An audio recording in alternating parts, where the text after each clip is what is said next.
What would you do if 6 desperate strangers appeared on your doorstep, battered and breathless, begging for your help, knowing that by opening your door, you might be inviting death itself into your home, on the edge of a sun-scorched valley where the only sound for miles was the cry of the wind and the slow creak of a weathered porch?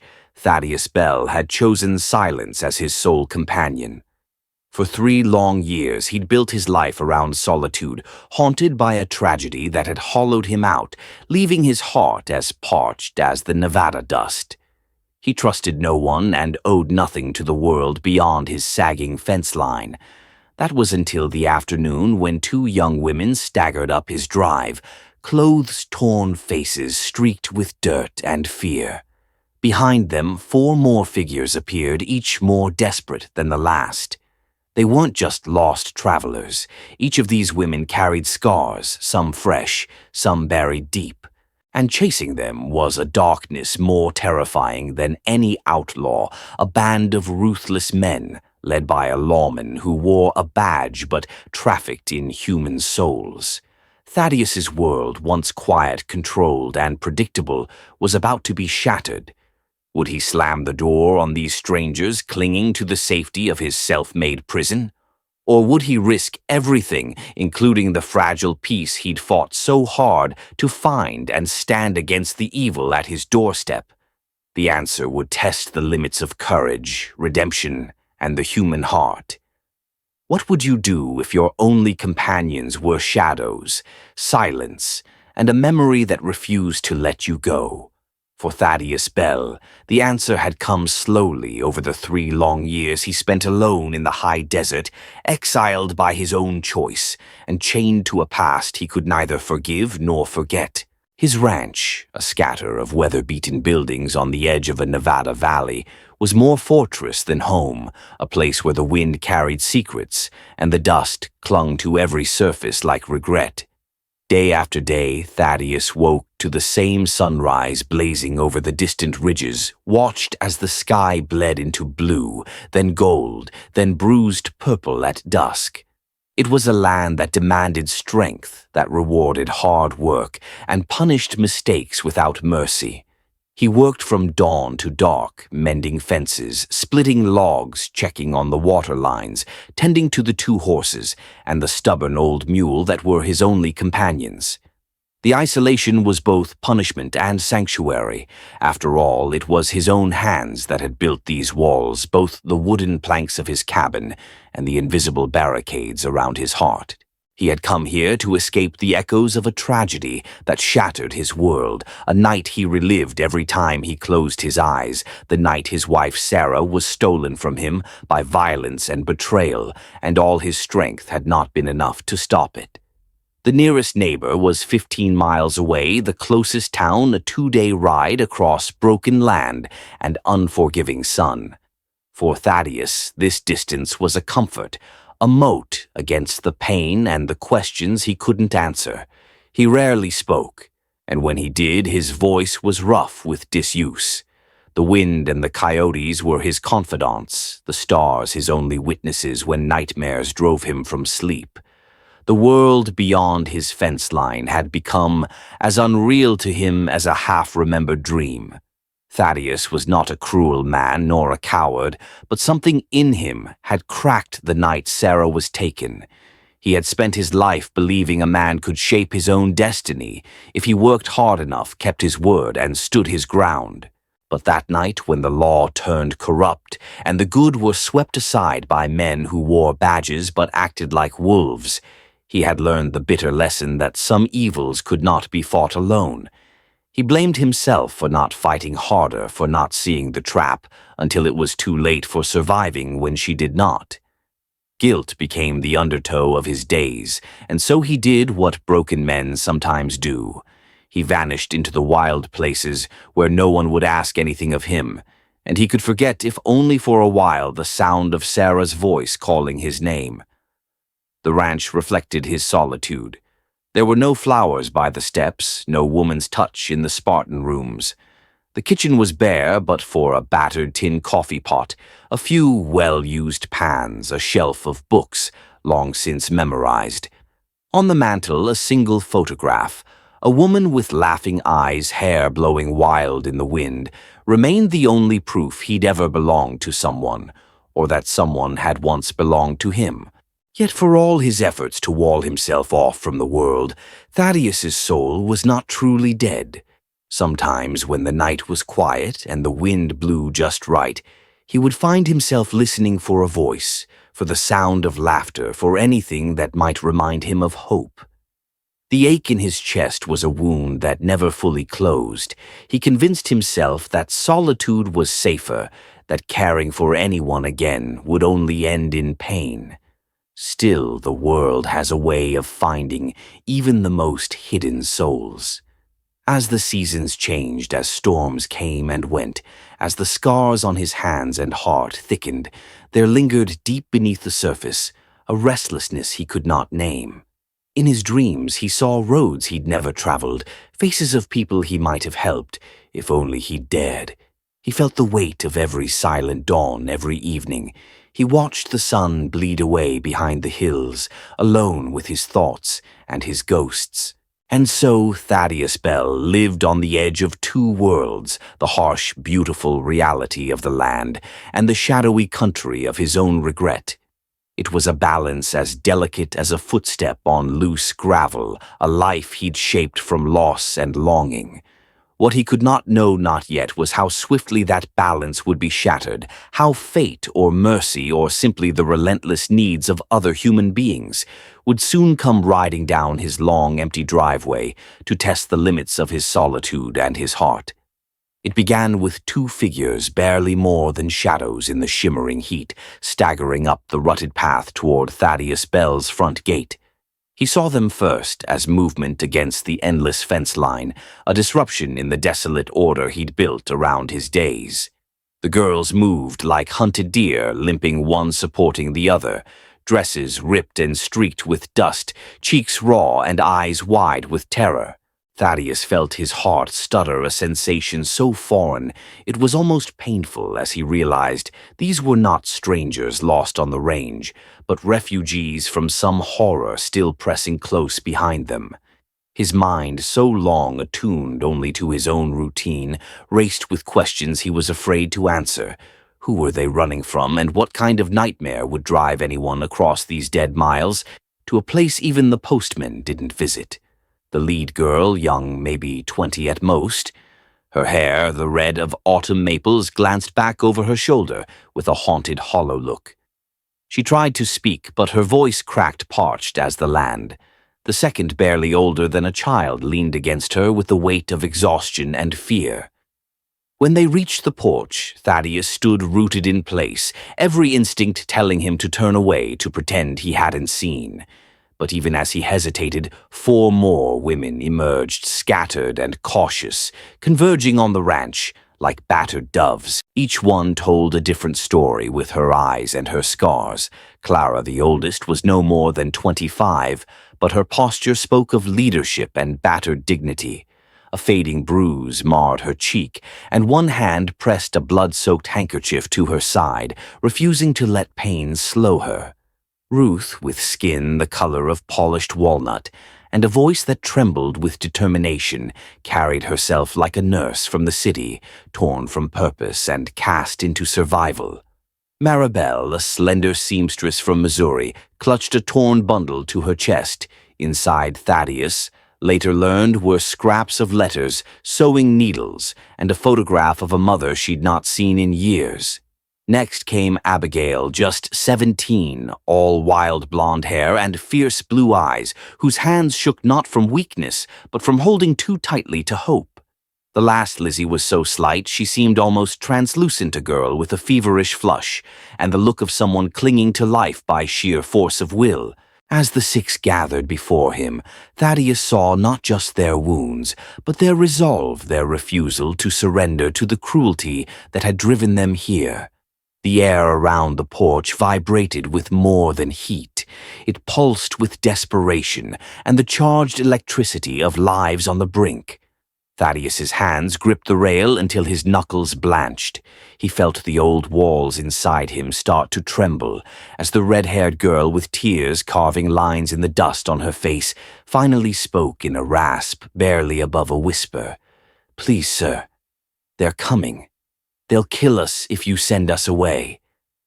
It was not just a plea, it was an indictment of every safe choice he'd ever made, every time he'd looked away from suffering out of fear or shame. He saw in the trembling bodies and haunted eyes before him the same helplessness that had once filled his own heart the night his wife was lost. For a moment the world seemed to close in the relentless sun, the chorus of distant crows, the memory of Sarah's last cry for help. In that moment, time stretched and twisted. Thaddeus remembered every face he'd failed, every door he'd left closed. These women, battered but unbroken, were more than victims. They were survivors united not just by tragedy, but by hope, by a refusal to accept a future, written for them by men who traded lives like cattle. Each had her own dream, Clara to teach again, Ruth to heal Maribel, to sew Abigail to see her family once more, Lizzie simply to see another sunrise. As Thaddeus looked into their faces, he saw a reflection of his own longing for redemption. He realized that whatever hunted them was not just a threat to their lives, but a test of his own soul. The world he'd so carefully shut out had come pounding on his door, demanding a reckoning. And in that breathless hush as the wind died and the valley held its breath, Thaddeus Bell faced the first real choice he'd made in years, to turn away and let the past dictate the future, or to stand and fight, not only for the women on his porch, but for the sliver of hope still burning however faintly within himself. Thaddeus Bell stood at the threshold of his own silence, every muscle locked as if he could will the chaos away by the sheer force of stillness. The presence of 6 battered women on his porch, a porch that had not known a visitor in 3 years, unleashed a torrent of emotion he had spent so long suppressing that the force of it now felt almost unbearable. He had survived by rules as harsh as the land itself. Never get involved, never risk your own fragile peace, for the pain of others, never again open the door that grief had slammed shut. Yet here he was watching the way Clara's jaw tightened to mask her pain. How Abigail, though only a girl, held her chin high and tried not to cry. How Ruth's hands shook from exhaustion, but she pressed her fingers to Lizzie's brow, checking for fever with the nurse's gentle care. The porch, once his stronghold, had become a courtroom. Every gaze accused him of the worst crime of all, apathy.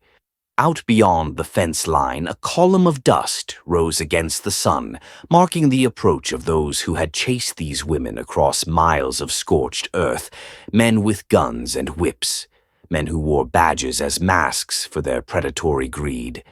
The world was closing in, and Thaddeus felt the old ache in his chest twist and tighten with every hoofbeat that echoed across the valley. He wanted to run back into the cabin, back into the safer shadows of regret and isolation. But memory is a cruel judge. In the tense hush, Sarah's face rose from the past, her laughter turning to screams, her outstretched hand slipping from his grip, the look of betrayal and loss burning in her eyes, as men like those now riding toward his home tore her away. He remembered the night the law had turned lawless, when the sheriff's star meant nothing and courage had failed him at the moment it mattered most. He'd been running from that moment ever since, hiding in the routines of ranch life, in the predictable pain of loneliness, in the conviction that he had forfeited the right to call himself a protector. Now the choice was his again. Clara's voice, barely more than a croak, cut through his paralysis. "They'll find us, sir. If you turn us away, it's as good as killing us yourself." The other women nodded their hope, as fragile as candlelight in a storm.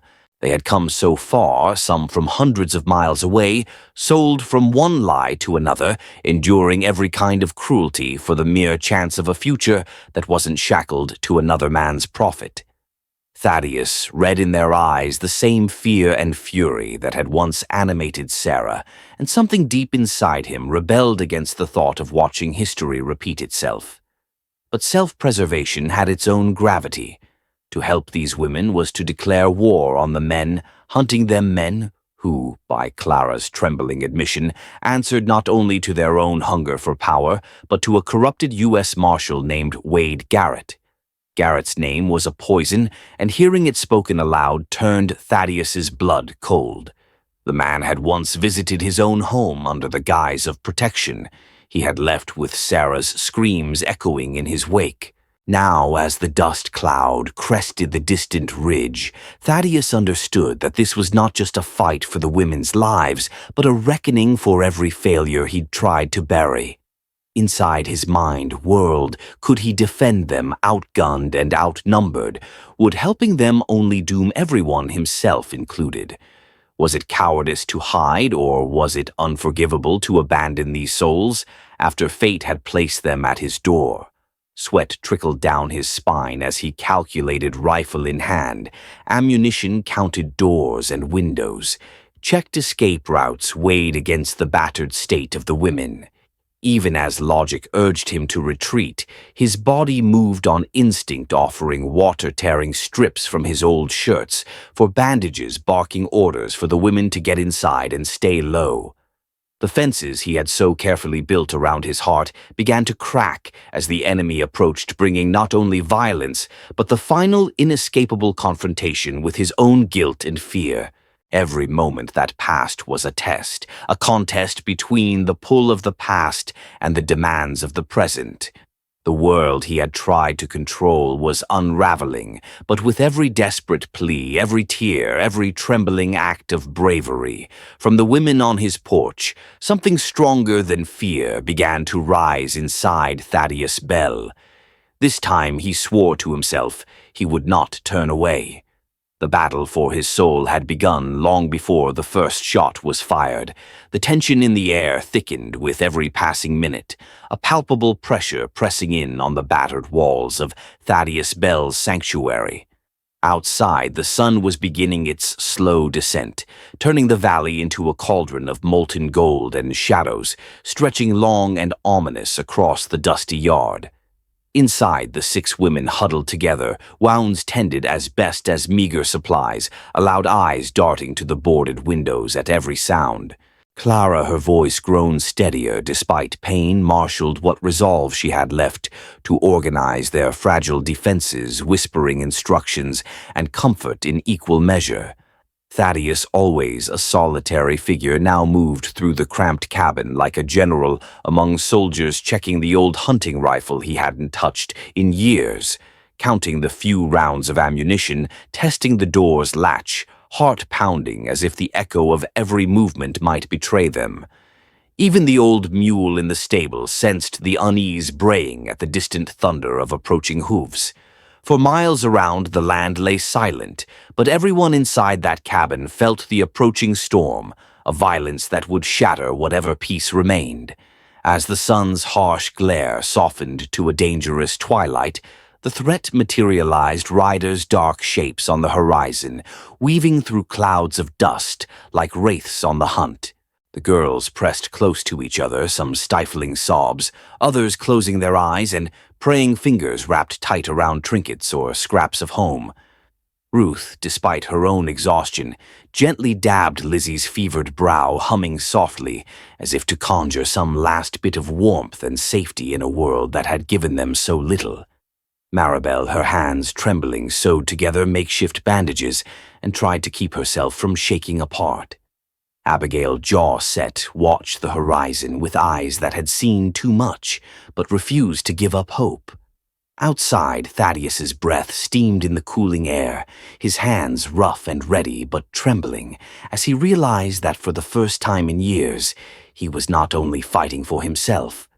Every instinct screamed at him to bolt the door and let the world burn outside, but now, with the faces of these women illuminated in the flickering light of a single lamp, he found that old, stubborn flame of defiance rekindling within.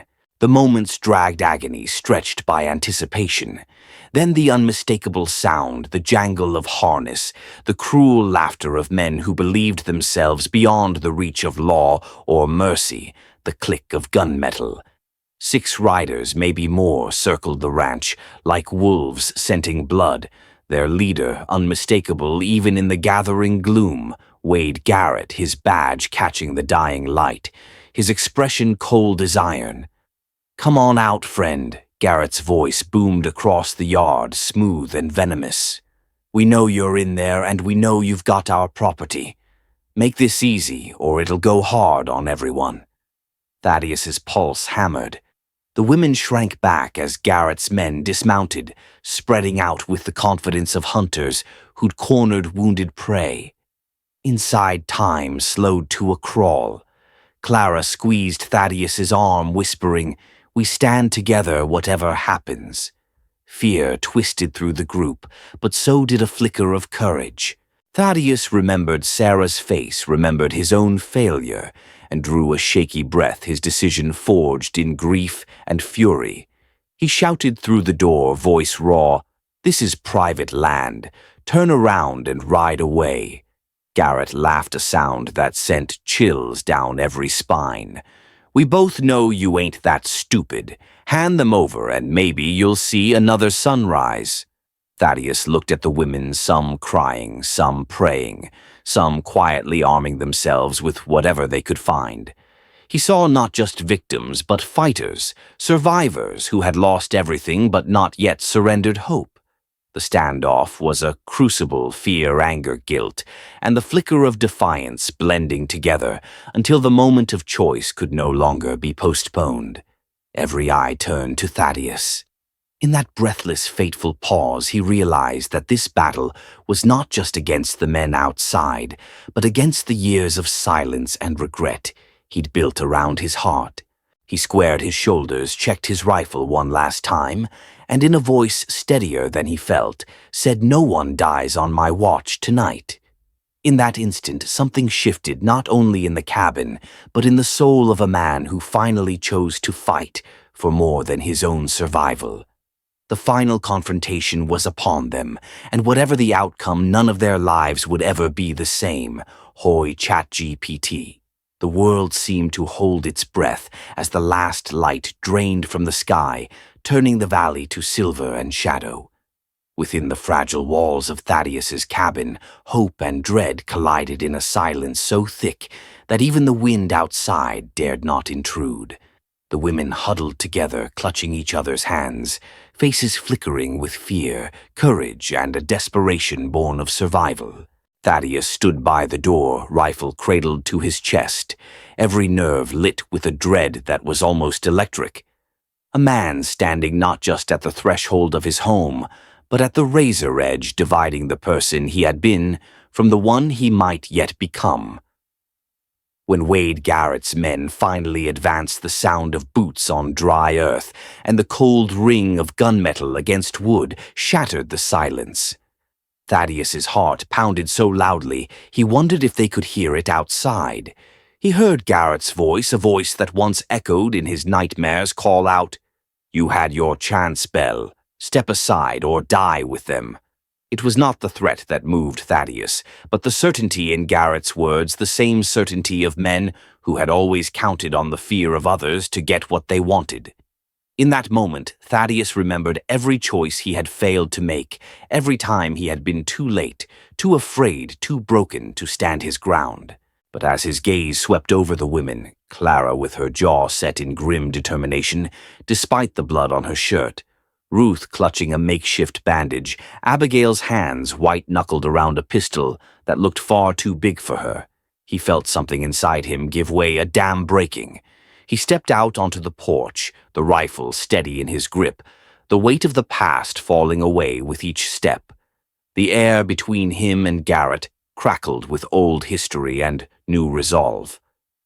"You're not taking anyone," Thaddeus said, his voice carrying farther than he expected, a command that seemed to steady the world itself. Garrett's eyes narrowed, his smile thin and cold. "You sure you want to die for them?" he sneered.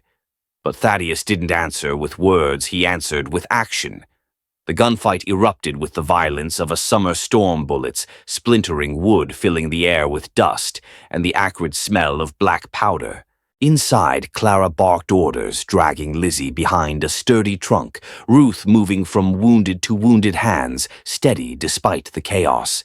Abigail, small but unyielding, returned fire through a gap in the shutter, the crack of her shots underscored by the shouted curses of Garrett's men. For a moment, the odds seemed insurmountable, 6 women, most untrained, facing seasoned killers. But desperation can make heroes of the least likely souls. Maribel, terrified but determined, darted through the smoke to reload weapons, her hands shaking but precise, her sewing fingers now agents of hope. In the din, a shot rang out and Clara slumped, blood seeping through her dress, but she gritted her teeth and waved off help, insisting the others hold their positions. Thaddeus moved like a man possessed, memories of Sarah's last night fueling every action. He took down one of Garrett's men with a shot that echoed across the years, then another, never letting his grief harden to hatred, only to resolve. At the fight's peak, Garrett himself forced the door-gun-drawn face, twisted in triumph and rage. "Coward," he spat, recalling the old shame. "You lost once. You'll lose again." But this time Thaddeus was not alone. Clara, barely conscious, raised her pistol and fired. Garrett staggered, his aim faltering, and Thaddeus seized the moment, wrestling him to the ground. It was a brutal, desperate struggle, fueled as much by regret and need as by strength. In the end, Thaddeus emerged battered and bloody but alive, and Garrett lay still, defeated, not just by a gun but by a man who had finally chosen to fight for others instead of fleeing his pain. The gunfire faded, the dust settled, and in the hush that followed, something changed. The women, wounded and exhausted, began to weep, not for loss but for relief, for the chance to begin again. Thaddeus, too, wept, though he tried to hide it. The tears not only for Sarah or the years he had lost, but for the gift these women had given him, the chance to finally be the man he had longed to become. The battle was over, but the journey of healing and rebuilding, of learning to hope again, had just begun. When the dust of violence had finally settled, and the first pale light of dawn crept over the battered ranch, everything felt changed so profoundly that even the quiet had a new and different texture. Inside the cabin, what remained was not simply a group of survivors, but the fragile beginnings of a new community, bound together by shared wounds, hard-won trust, and the quiet hope that something better might still be possible. Thaddeus Bell sat on the edge of the porch, boots caked with blood and dirt, head bowed beneath the rising sun as he struggled to gather the enormity of what had passed. The gunfight's aftermath was a mosaic of pain and relief. Clara, pale but alive, let Ruth patch her wound with a steady hand and a murmured prayer.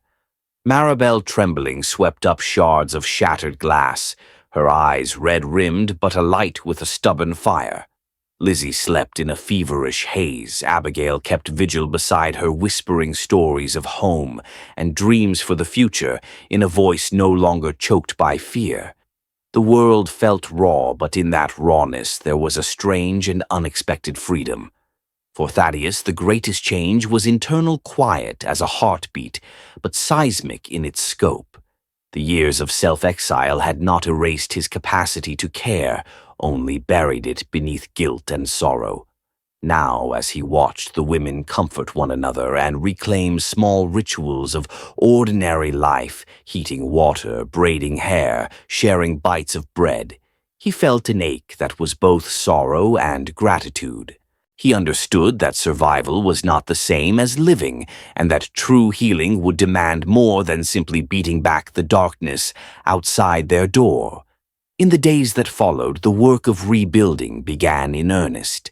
The cabin, once sparse and silent, filled with the soft rhythms of community voices, arguing gently over chores, the sound of Ruth's laughter as she taught the others how to make poultices, the scrape of Maribel's needle as she stitched new clothes from salvaged scraps.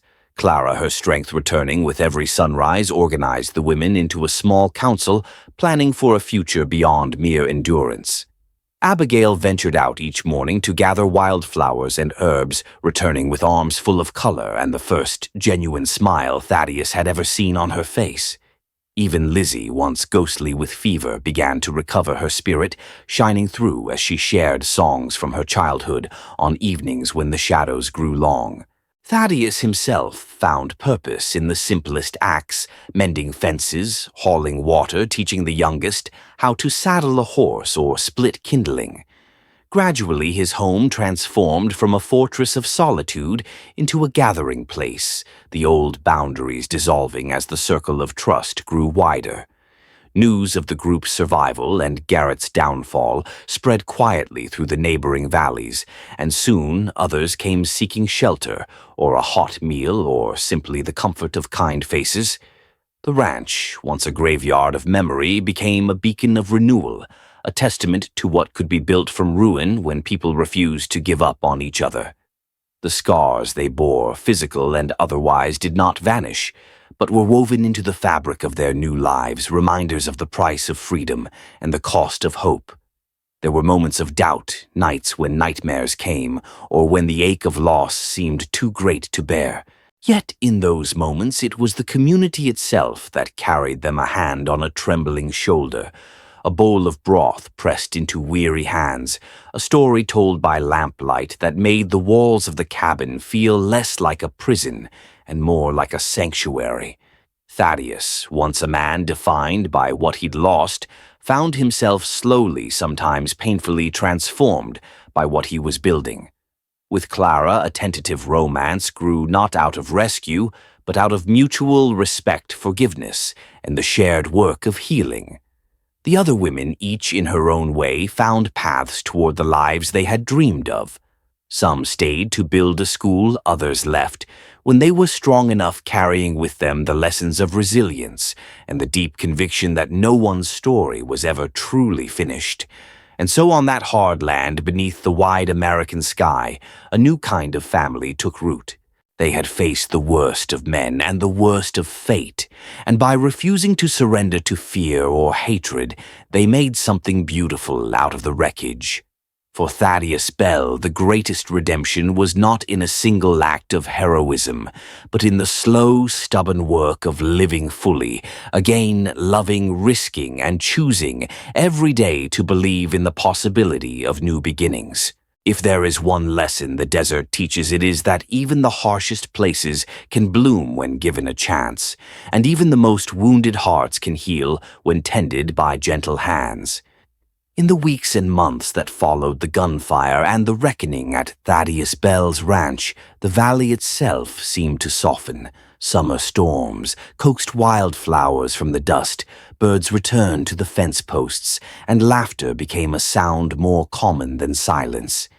Yet the transformation that mattered most was not in the landscape, but in the people who had chosen against every odd to begin again. The scars they carried on skin and in memory were not badges of shame, but of survival, testaments to the price they had paid and the strength they had discovered within themselves and each other.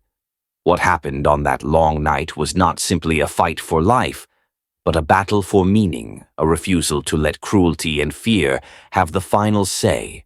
Each woman who had come to the ranch brought with her a unique dream, a story interrupted by violence and betrayal, but not destroyed.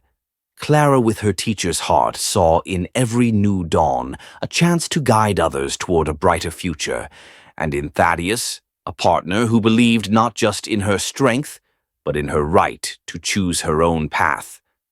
Ruth found a purpose in healing that extended beyond wounds of the flesh, helping others mend what could not be seen, reminding them all that grace was not a gift from the lucky, but a hard-won truth carved from pain. Maribel's quiet hands stitched not only clothing, but relationships, binding together the fragments of a new family from the threads of shared hardship. Abigail and Lizzie, so young and yet so tested, became beacons of resilience, their laughter proof that innocence, though bruised, could endure and inspire. Even those who eventually moved on from the valley carried with them a piece of the community that had saved them, their stories rippling outward like rings in a pond, touching places and people they would never know. For Thaddeus, redemption was never about erasing the past, for such a thing was neither possible nor honest. Instead, it was about facing the pain squarely, refusing to be defined by it, and learning to build something new upon its foundation. He had spent years running from the memory of his failure, believing that solitude was the only shield against loss. But by opening his door literally and metaphorically to the women in need, he discovered that courage was not the absence of fear, but the willingness to act despite it. That true strength was found not in the armor he wore around his heart, but in the bonds he allowed himself to form. The community they created was not perfect. There were disagreements, setbacks, and days when old ghosts prowled close. But there was also forgiveness, patience, and a daily practice of hope. As they planted a shared garden, built new fences, and transformed a dilapidated shed into the valley's first schoolhouse, the lesson grew. Clear, people can be broken, but they can also choose to heal. They can lose everything and still find a reason to go on. The world outside would always be dangerous, sometimes cruel, but within the circle they had forged, there was safety, kindness, and a stubborn belief in the possibility of redemption. What started as an act of desperate compassion, a man taking in 6 hunted souls, became in time a living answer to the darkness they had all survived, a proof that no one, no matter how scarred or lost, is beyond the reach of love or incapable of changing their fate. In the evenings, when the day's work was done and the air shimmered with the gold of sunset, Thaddeus would often find himself looking out over the land, heart full, not with regret, but with the quiet pride of a man who had chosen to stand his ground, to risk everything, and to be changed by that choice. And in those moments he understood that the greatest story was not of vengeance or survival, but of ordinary people discovering together that hope is the most powerful legacy of all.